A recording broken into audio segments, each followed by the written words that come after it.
'cause I know I'm gonna be the man who's...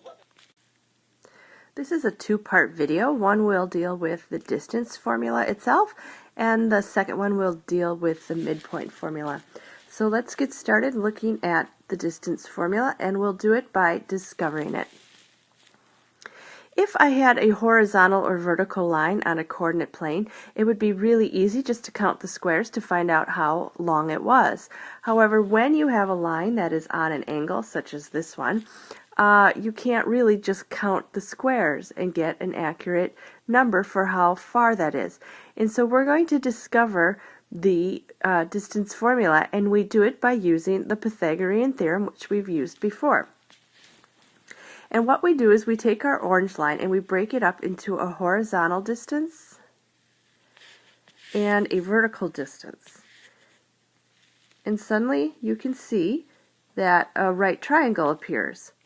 And so we will name these sides. I will call this, if I looked at my coordinate points, this would be x1, y1, indicating my first point.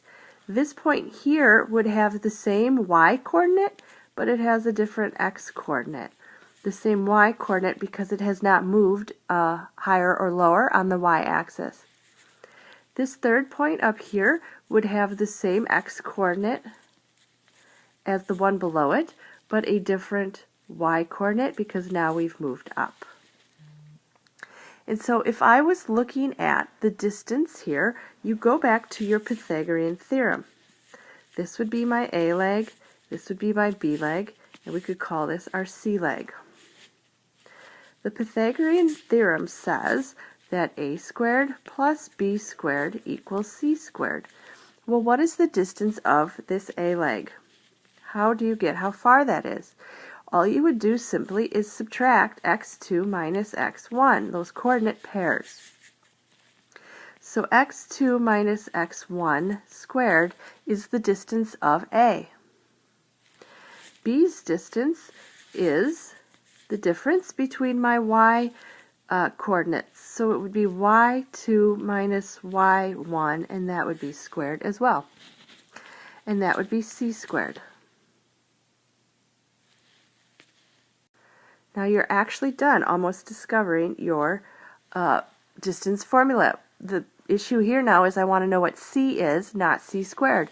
And so, just like we've always done, we're going to square root both sides. And instead of calling this C, now I'm going to call it D for distance. So distance will end up equaling the square root of x2 minus x1 squared plus y2 minus y1 squared. And this is the distance formula. Now you don't need to memorize how I derived it. However, understanding that it comes from the Pythagorean theorem and that you're finding a change in your x values and a change in your y values helps you to memorize it and see some logic to it. I always get confused if this is a plus sign or if that's the plus sign, and so understanding that it's coming from the Pythagorean theorem helps me memorize it. So just to prove to you that the distance formula works, I'm first going to find the distance from point A to point B. And first I'll do it with the Pythagorean theorem, and then I'm going to do it with the actual distance formula. So A is located at 2, negative 1.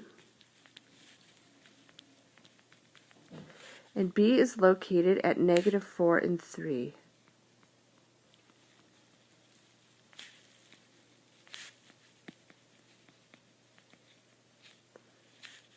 And here's my line.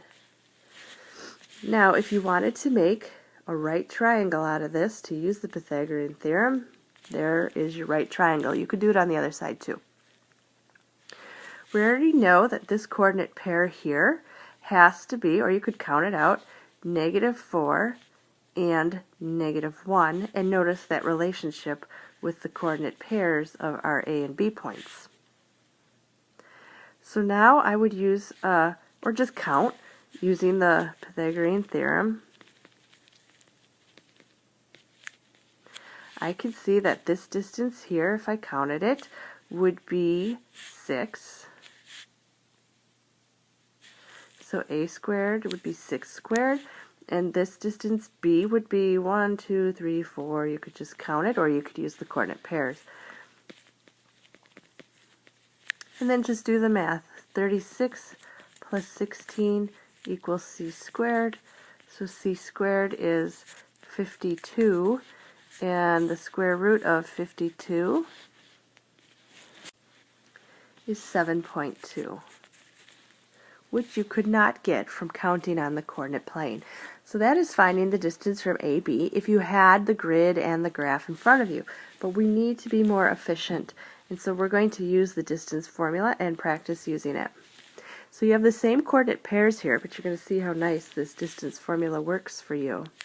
And I recommend, if you're nervous about this, to label your x's and y's of your points.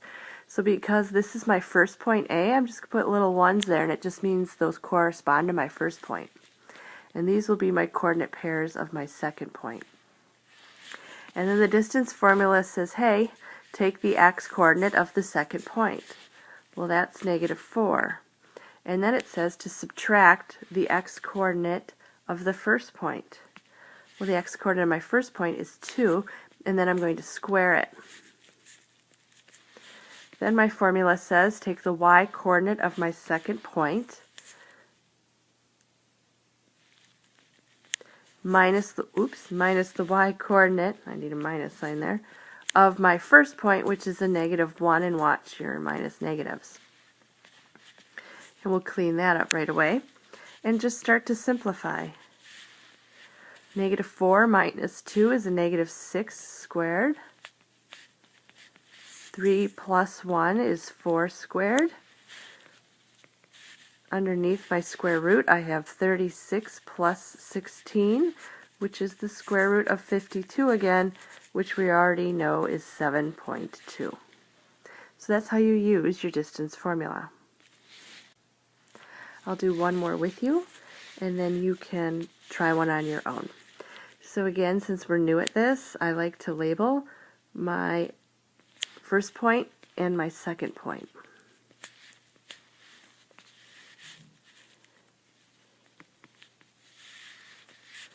You need to take the x coordinate of your second point minus the x coordinate of your first point. So that would be a -5 minus a -2 squared.